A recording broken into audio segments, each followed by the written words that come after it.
Today I'm talking about something that fascinates me about horror writing: how to create genuine fear without relying on jump scares or graphic violence. We'll explore the techniques that make books truly haunting, the kind that stay with you long after you've finished reading.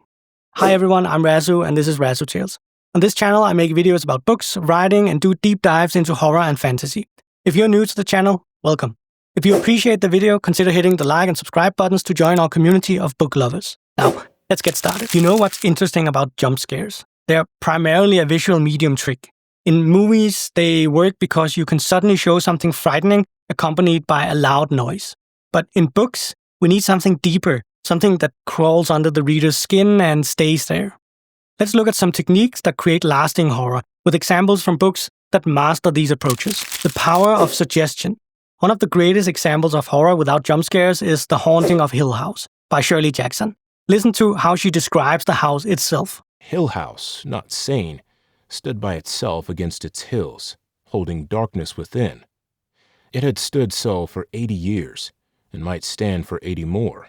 Within, walls continued upright, bricks met neatly, floors were firm, and doors were sensibly shut. Silence lay steadily against the wood and stone of Hill House, and whatever walked there, walked alone. Notice how she never directly says the house is haunted or evil. Instead, she uses words like not sane and that beautiful phrase, whatever walked there walked alone. This creates a sense of wrongness that's far more unsettling than any explicit description of a ghost could be. There's also the famous scene where two characters are in bed, holding hands in the dark, terrified by strange noises. Eleanor, our protagonist, thinks she's holding her friend Theodora's hand until she hears Theodora's voice from across the room.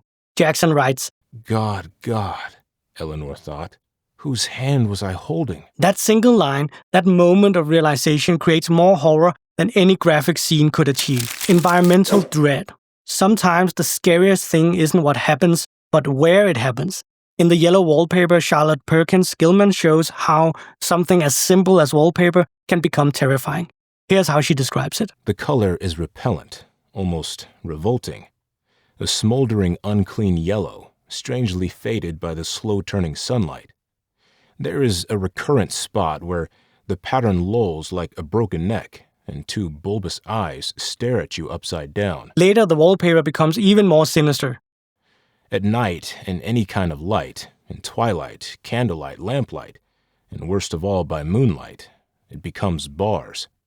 The outside pattern, I mean, and the woman behind it, as plain as can be. The horror comes from this slow progression, from ugly wallpaper to prison bars to a trapped woman, all without any supernatural elements at all. The horror of the mundane. House of Leaves by Mark Danielewski takes something completely ordinary, a house, and makes it terrifying by slowly revealing that something is wrong. The house is slightly bigger on the inside than the outside. A hallway appears that shouldn't exist.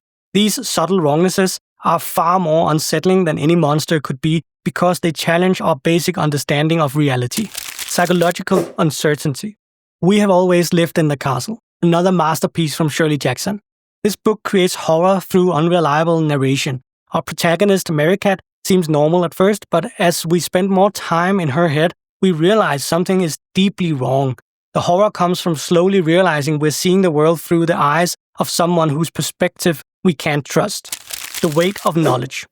In The Fisherman by John Langan, the horror comes from learning things we wish we hadn't. The characters discover the dark history of a fishing spot, and each new piece of information makes the situation more terrifying. It's not about what jumps out of them, it's about the dawning realization of what they're really dealing with. Now, let's talk about how to apply these techniques in our own writing. I'll show you some examples of how small changes in description can create entirely different levels of horror. First, focus on building atmosphere. Compare these two descriptions of a room. Basic description. The room was dark and scary, with shadows everywhere, and a strange smell. Applied technique. The shadows didn't move quite right. They seemed to lag a half-second behind the swaying curtains.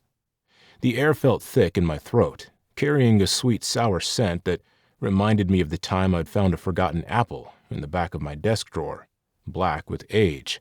Second, trust your reader's imagination. Look at these two ways of describing a sound. Direct approach. I heard something terrifying in the attic, like a monster moving around. Applied technique. Something scraped across the attic floor, slow and deliberate, stopping directly above my bed. Then came a sound I recognized instantly, but couldn't place, like a memory from childhood that refuses to surface completely. Third, make the ordinary unusual. Here's how you can make a simple morning routine unsettling. I got ready for work, brushing my teeth and checking my reflection in the mirror. Applied technique. The toothbrush felt normal in my hand. My reflection looked the same as always in the bathroom mirror. It wasn't until I'd finished brushing that I noticed my reflection had lowered the toothbrush a moment after I did. Just a fraction of a second's delay, so brief I might have imagined it. Might have. Here are some practical exercises to practice this type of horror writing. Take an ordinary object in your room and write a paragraph making it unsettling without changing what it is. Write a scene where characters become terrified without ever seeing what's frightening them. Describe a normal day where one small thing is wrong, then another, then another. Feel free to post your exercises down in the comments below so everyone can see and give you feedback on them. Remember, the goal isn't to make readers jump, it's to make them afraid to turn off the lights, to make them double-check that their doors are locked, to make them wonder about that strange sound their house makes at night. If you want to study this style of horror further, I highly recommend starting with Shirley Jackson's works, then moving on to more recent authors like Catriona Ward's The Last House on Needless Street, or Stephen Graham Jones's The Only Good Indians. These authors understand that true horror isn't about what jumps out at you, it's about what lingers in your mind. What's the scariest book you've read that didn't rely on jump scares or gore? Let me know in the comments below. I'm always looking for new books to read. If you enjoyed this video and want more writing tips or horror discussion, don't forget to subscribe and hit that bell icon. Thanks for watching, and remember, sometimes the scariest things are the ones we can't quite see. See you in the next chapter.